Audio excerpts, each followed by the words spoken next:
Hi, this is Matt Kempf, SPIA's Benefits Director, and this is a presentation to talk about the company's offer regarding your pension and the 401k. It should come as no surprise that Boeing wants to limit the long-term liabilities associated with the pension. They also want to look more like their competitors, and this is a slide that talks about how sponsorship trends for the Fortune 100 companies offering a pension, a defined benefit pension in red, has declined dramatically since 1998, and now it's actually less than 7 offer defined benefit pensions for new hires, and it's been replaced with the blue line, those offering just a defined contribution plan, which is your 401k.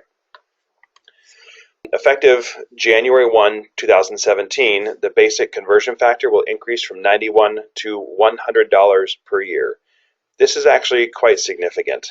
No other union group has gotten $100 per conversion factor, and the non-union has $95 for a minimum benefit for the pension value plan. So $100 is very significant. There's also going to be a lump sum cash out option after termination from Boeing. Termination means you quit, you retire, you leave. For a 45-year-old, 55-year-old, or 65-year-old, it doesn't matter.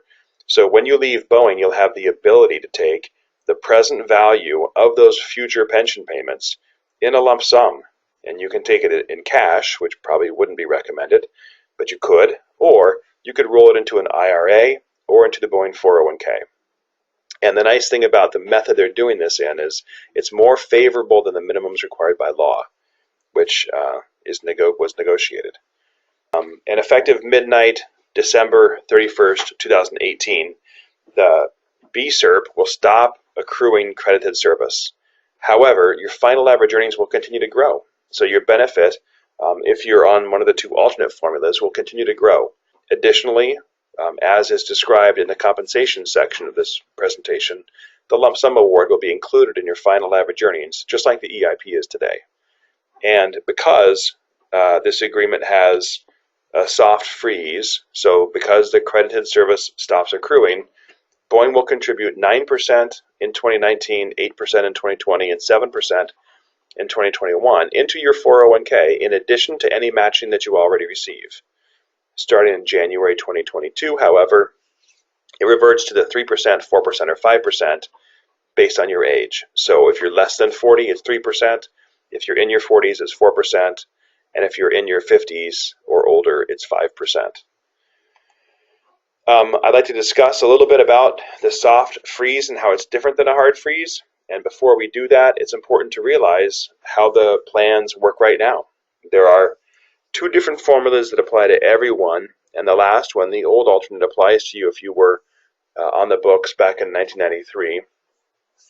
But the standard conversion factor is a conversion factor that's negotiated, and in this offer it's up to $100, and it's multiplied times your years of credited service.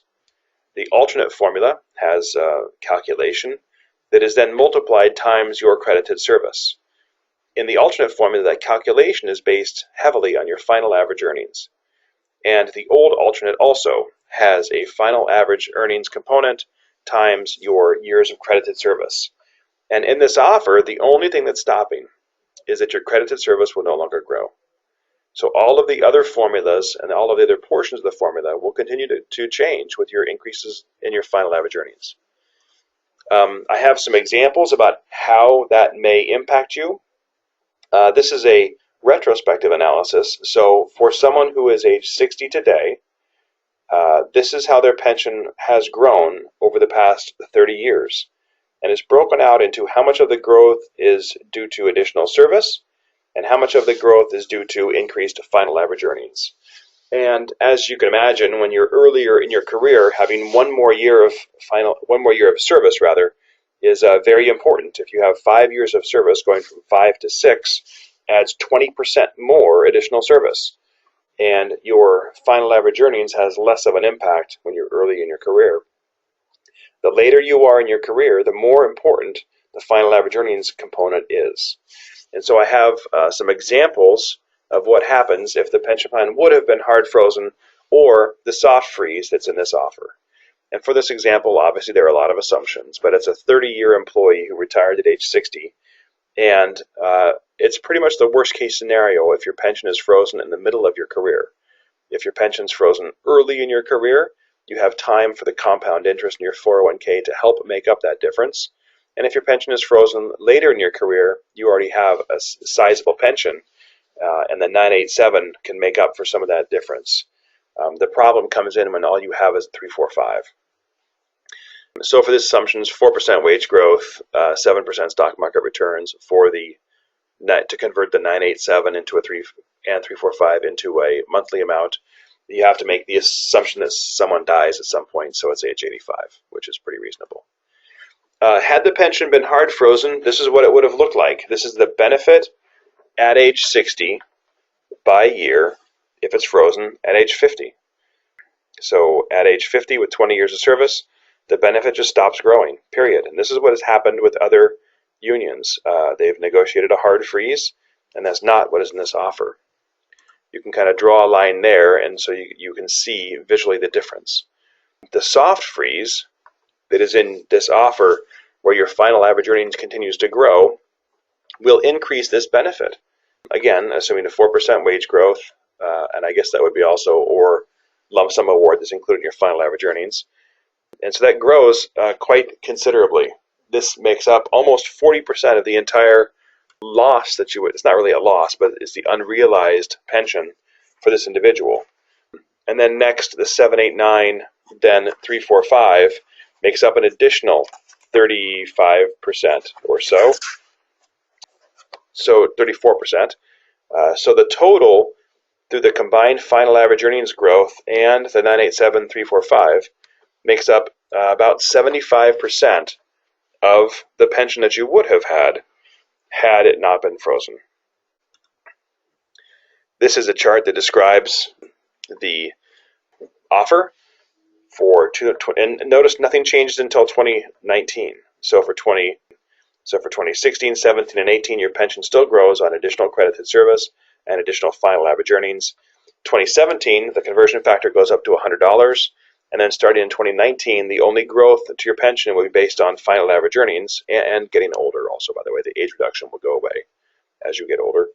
And the company gives you, in addition to any matching, a 9% special contribution, then 8% in 2020, and then 7% in 2021. Then in 2022, it goes to 345. The folks that do not currently have a pension also are currently receiving 345. And I'm sure that you are well aware of the analysis that we have done in 2008 and 2012 when Boeing offered the 345 also. And we have said clearly that it's not enough. An individual with a whole career of just 345 will have about 40% less than the individual who has the full BSERP pension. And so for these individuals, we've actually negotiated, and in this offer is an additional 3% for those same 3 years when those that do have a pension are getting 987s. Those that don't have a pension that are on the books as of ratification date will get an additional 3%, turning their 345 into 678. And then in 2022, everyone would get 345 based on your age, and just in time for 2023 negotiations.